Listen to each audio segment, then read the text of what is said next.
Muito bom dia para você que está ligado aqui na Rádio Globo, na nossa nova programação. Eu sou Elisa Ladeira e hoje estreia o seu Globo Debates de segunda a sexta-feira, recebendo convidados para debatermos assuntos pertinentes para toda a nossa população. Então, já envie sua mensagem para o nosso jornalismo, mande sua sugestão de pauta no 998150791, mande pelo nosso WhatsApp 998150791. Aqui comigo, nosso jornalista Alberto Bejani, que nos acompanha agora diariamente no nosso Globo Debates. Bom dia.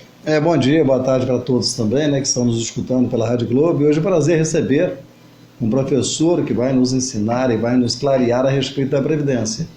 A Previdência que ainda está caminhando, Tivemos a votação do primeiro turno do texto básico, evidentemente que vem o segundo turno e vem o Senado. Já existe um comentário muito forte, uma articulação muito forte que no Senado vão incluir os estados e municípios. Tudo isso vamos clarear a respeito desse assunto com o Dr. Jorge Franklin, que está aqui ao nosso lado, e é um prazer recebê-lo. Com certeza, e para a nossa estreia, vamos falar, como Alberto Bejani já disse, vamos falar dos assuntos mais comentados dos últimos pelo menos um ano e meio, mais ou menos. E a Câmara aprova a reforma da Previdência em primeiro turno, uma proposta que ainda pode ser mudada e já está sendo mudada em alguns pontos. A Câmara aprovou o texto principal da reforma da Previdência, o placar de 379 votos a favor e 131 contra. Eram necessários pelo menos 308 votos e o projeto ainda poderá ser modificado, como eu disse, porque os deputados votaram alguns destaques que são pedidos feitos pelos deputados também para votar separadamente uma emenda ou parte do texto. E nós estamos recebendo para falar sobre esse assunto tão polêmico e tão importante para nós brasileiros. Estamos recebendo aqui no estúdio da Rádio Globo o Dr. Jorge Franklin, formado em 1974 pela Faculdade de Direito da Universidade Federal de Juiz de Fora, especialista em direito previdenciário, professor, escritor. Bom dia, boa tarde, Prazer recebê-lo aqui. Bom dia, uma alegria muito grande estar aqui com vocês, especialmente debater o tema Previdência, não apenas com você, mas com o nosso combatente jornalista Alberto Bejani. É isso mesmo, eu acho que para a gente começar, também nós estamos pelo nosso Facebook, acompanhe essa entrevista, comente, compartilhe, mande sua dúvida para a gente e vamos começar. Doutor Jorge, eu acho que tem muita dúvida quando a gente fala sobre a reforma da Previdência, Uma reforma que já se arrasta há algum tempo, um assunto que tem sido muito falado, muito discutido, nos últimos tempos, pelo menos, como eu disse, nos últimos um ano e meio, mais ou menos, e as pessoas se perguntam, todos nós, nos perguntamos: quanto mais eu vou precisar trabalhar, Eu estou dentro da regra de transição, muita gente correu para se aposentar quando já ventilava lá para trás esse assunto, O que a gente pode passar para os nossos ouvintes, para quem também está acompanhando a gente pelo Facebook, para que possa ficar um pouco mais claro, um pouco menos complicado, sobre o que vai acontecer agora com a reforma da Previdência? Veja bem, a reforma da Previdência, ela na verdade está mudando grandes conceitos, não é verdade? Aquela ideia que a gente tinha daquela aposentadoria por tempo de contribuição, aquela aposentadoria que você trabalhava, a mulher trabalhava 30, o homem trabalhava 35 anos, aqueles conceitos vão deixar de existir. A aposentadoria, a partir de agora, será por idade ou por invalidez. Então, na verdade, a aposentadoria agora vai amparar dois infortúnios: idoso e doente. Nós não vamos ter mais aquele conceito de aposentadoria por tempo de contribuição. As pessoas que já implementaram os requisitos para se aposentarem por tempo de contribuição e que vão implementar até a promulgação da emenda, pode ficar absolutamente tranquilos, porque poderão se aposentar. Agora, realmente, aquelas pessoas mais jovens que estão na porta da aposentadoria, essas vão encontrar grandes dificuldades, quer sejam servidores públicos, quer sejam trabalhadores da iniciativa privada. Isso quer dizer que terão que trabalhar mais, pagar mais a Previdência para conseguir alcançar a aposentadoria. Sim, porque a partir de agora nós teremos necessariamente uma idade mínima. E essa idade mínima, em princípio, nós temos várias regrinhas no projeto, mas uma delas, por exemplo, na iniciativa privada, é o 65 de idade para o homem e 62 para a mulher.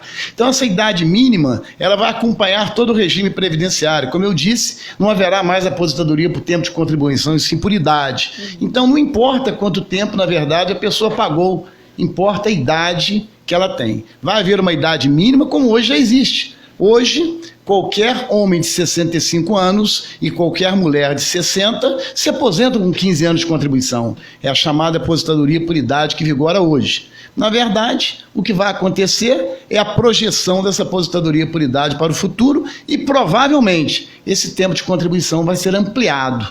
A tendência é a ampliação desse tempo. É o chamado ponto, né? 87 pontos para a mulher e 97 pontos para o homem. É a soma da contribuição com a idade? Exatamente. Essa questão dos pontos, ela já começa a valer, inclusive, nas regras de transição.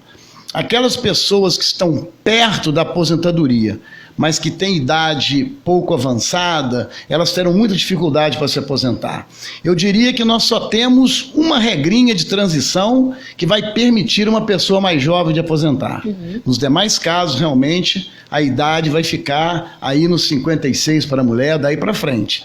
Então, realmente, a idade agora vai ser um fator preponderante. Então, as pessoas realmente, tem muita gente aí com 28 anos de contribuição, 29, que são mais jovens realmente, essas pessoas não vão conseguir se aposentar rápido, porque terão que implementar uma idade mínima. Só para clarear, Elisa, só para fechar essa parte, um exemplo de 87 pontos, você tem que ter, vamos supor, 31 anos de idade, com mais 87, você tem que ter mais 51 anos, você tem que ter 51 anos de idade, mais 36 anos de contribuição. Isso para você se aposentar sendo mulher, dá 87 pontos. E para o homem, segundo o que nós estamos lendo aqui do próprio Congresso, você tem que ter 97 pontos. Quer dizer, você tem que somar a sua idade com a contribuição que você já deu à Previdência para você conseguir se aposentar. É isso, doutor? Veja bem, nós temos, na verdade, várias regras de transição. Então é muito difícil aqui a gente pontuar a regra exata, que a gente iria complicar um pouquinho, talvez, no nosso espectador. Nós temos várias regras de transição. Tá? No regime geral tem, no regime próprio também.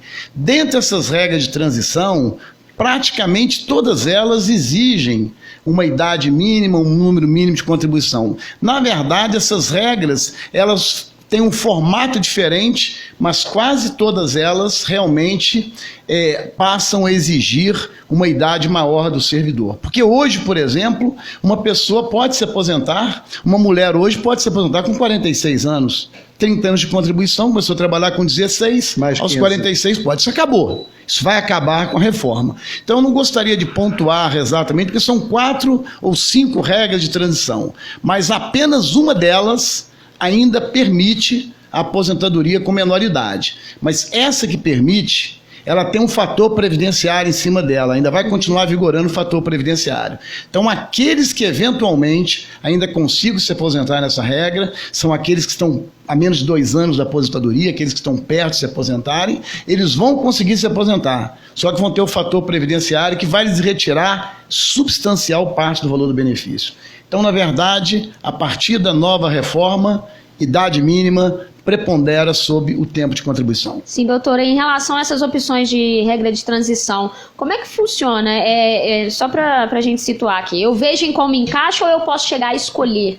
Então veja bem como funciona isso. O atual segurado, vamos para o regime geral. O atual segurado da Previdência Social, em primeiro lugar, tem aquele que tem direito adquirido. Sim. O que tem direito adquirido poderá se aposentar a qualquer tempo de acordo com a regra de hoje. Ele não precisa correr para se aposentar. Aqueles que não têm direito adquirido, eles têm, a mulher, por exemplo, tem 20 anos, 25 anos, 26 anos, 27 anos, 28 anos, hoje não há idade mínima. Aqueles que não têm direito adquirido, eles podem optar por qualquer das regras de transição ou pela regra permanente.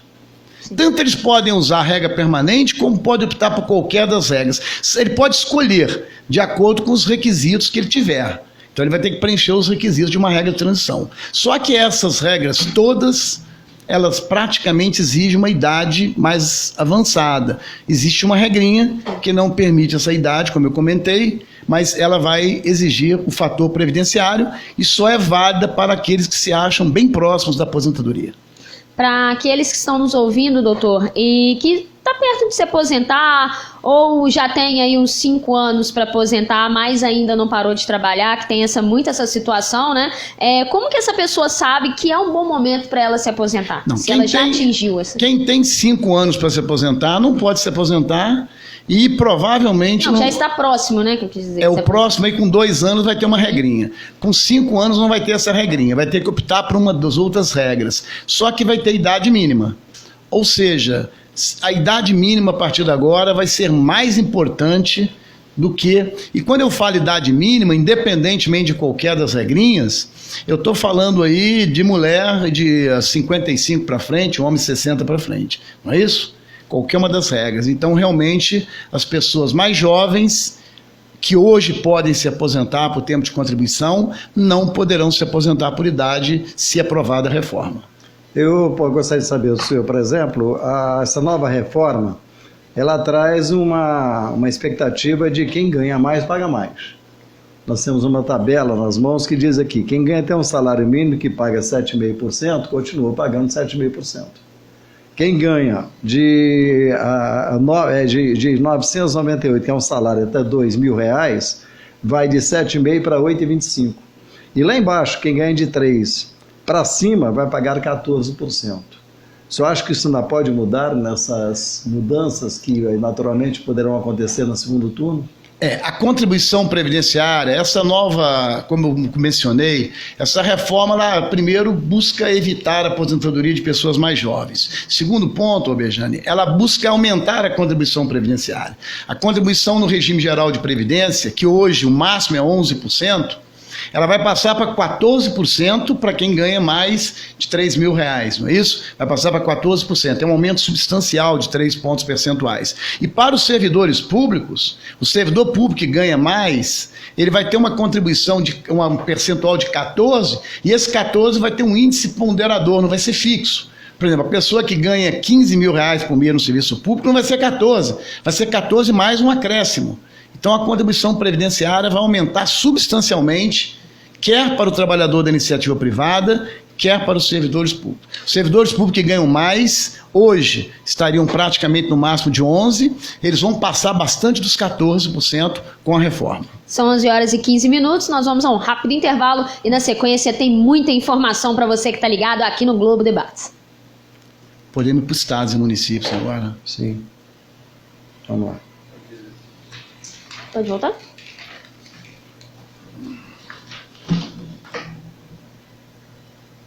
De volta com o Globo Debates dessa segunda-feira. Hoje nosso convidado é o Dr. Jorge Franklin. Nós estamos comentando aqui sobre a reforma da Previdência, que já foi passada em primeira instância. Aqui comigo nosso jornalista Alberto Bejane. Vamos continuar o nosso assunto que é muito pertinente, né? É verdade. Eu gostaria de perguntar ao Dr. Jorge Franklin a respeito dessa que ainda não foi incluído, o Estado e município.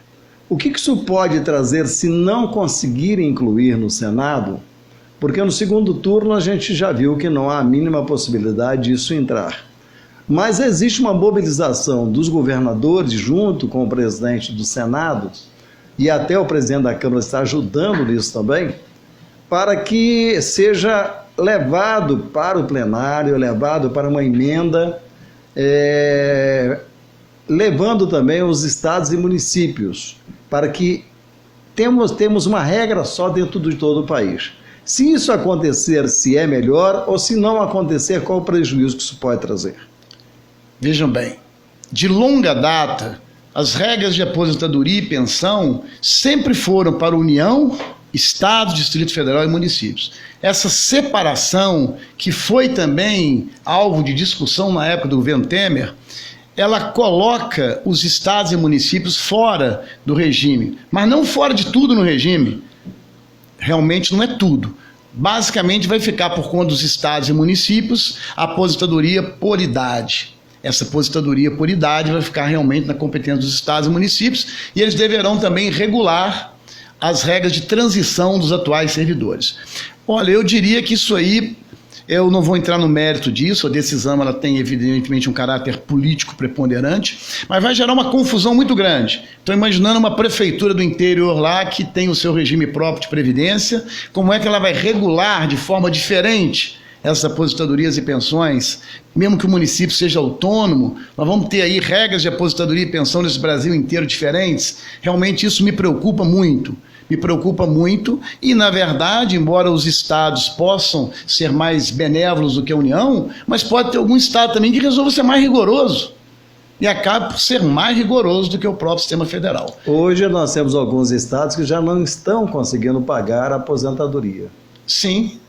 E isso, evidentemente, traz a urgência de ser incluso nesse novo projeto, nessa nova lei que está sendo criada. Sim, se eles não forem incluídos, eles poderão fazer isso por lei complementar, como está no projeto. Então, a lei complementar, o Estado vai ter muito mais facilidade de aprovar. E eu temo que essas leis complementares, em estados com dificuldades, possam criar critérios piores do que os parâmetros adotados pela própria União para o regime próprio de previdência. E vai depender também da boa vontade dos deputados estaduais. Vai depender também do trânsito, evidentemente, dos servidores com deputados estaduais. Eu diria que, num primeiro momento, a não inclusão dos estados e municípios, ela é comemorada pelos servidores públicos. Porque nós não estamos na regra, deixa o Estado incluir a gente, enquanto não incluir várias regras anteriores. Inclusive, surge aí questões que, juridicamente, eu fico perplexo.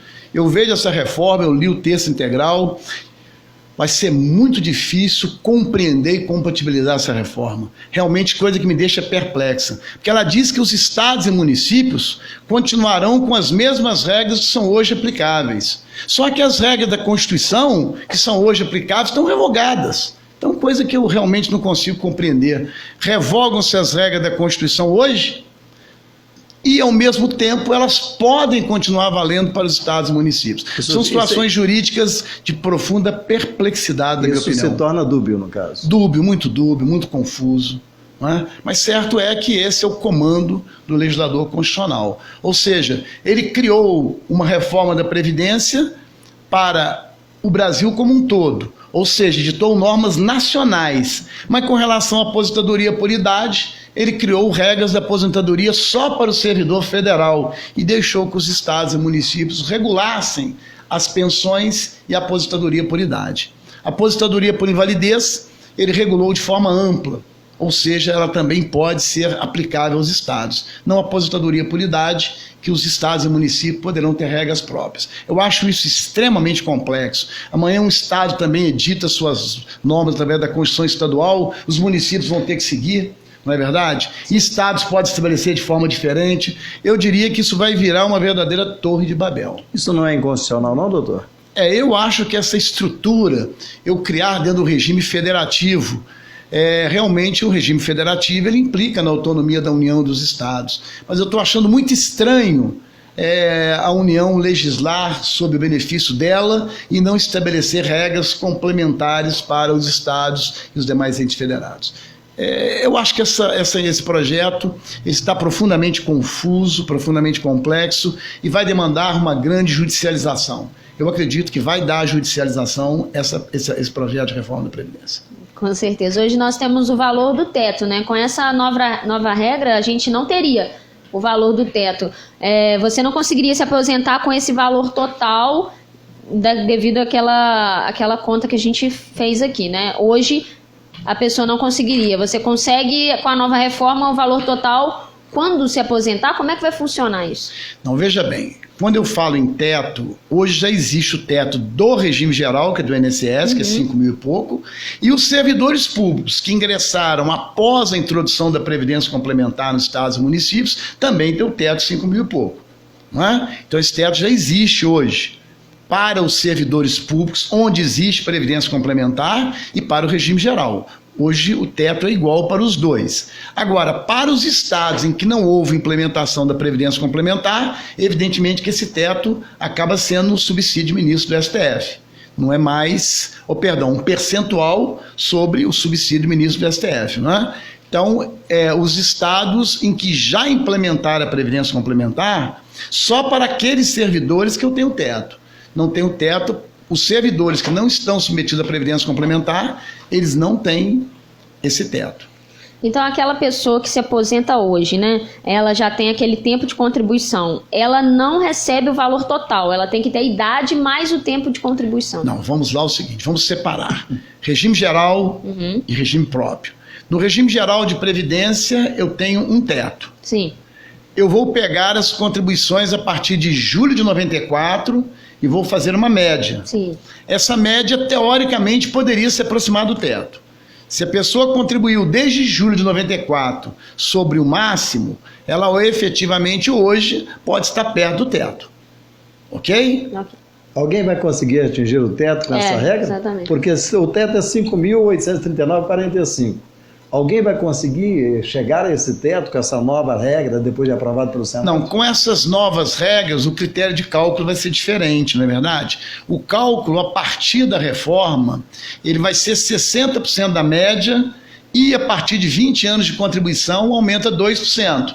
Então, veja bem, todo mundo que tiver menos de 20 anos vai ficar com 60% da média. Efetivamente vai haver uma perda substancial, não é?